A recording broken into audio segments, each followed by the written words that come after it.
কিন্তু আমরা কিন্তু অনেকাংশে একটু তাড়াহুড়া করার কারণে ফ্যাসিস্ট কিন্তু আমাদের দেশে অরাজকতা বাজাবার একটা সুযোগ তৈরি হয়েছে।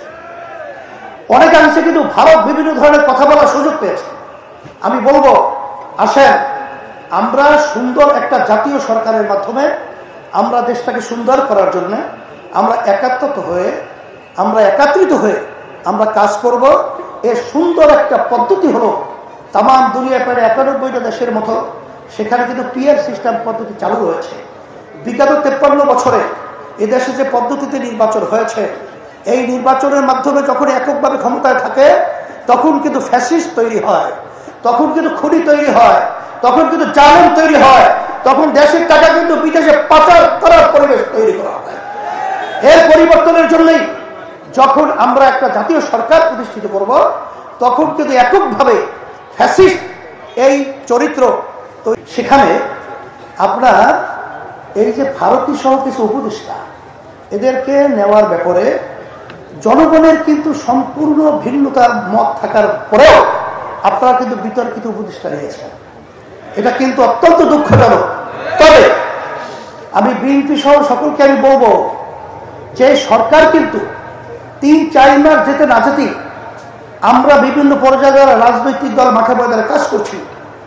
আমরা আসলে দেশ সুন্দর করার ব্যাপারে, সুন্দর একটা কল্যাণ রাষ্ট্র হওয়ার ব্যাপারে আমরা সবাই ঐক্যমতে তাদেরকে সহযোগিতা পরামর্শ সহ সব ব্যবস্থাপনা করা এটা আমাদের নৈতিক দায়িত্ব।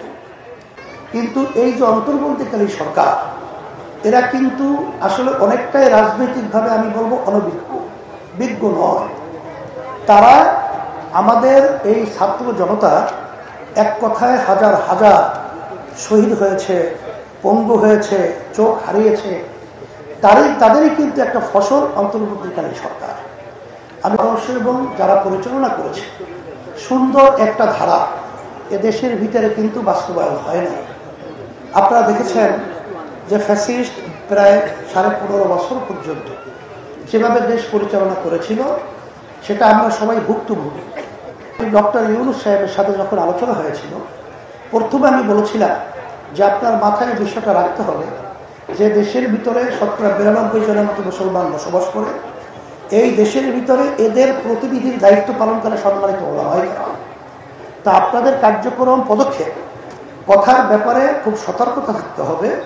কারণ আপনারা যে জনগণের সহযোগিতার মাধ্যমে যে আপনারা সরকার পরিচালনা করছেন, এত জনগণের সমর্থন নিয়ে বিগত যুগ যুগ ধরে কোনো সরকার দেশ পরিচালনা করে নাই। কিন্তু তাদের কিছু কার্যক্রম প্রশ্নবিদ্ধ, যেমন ছাত্র বৈষম্য বিরোধী আন্দোলনে যারা নাকি রাস্তায় নেমেছিল এবং জনগণ তাদের সাথে একাত্মতা প্রকাশ করেছিল,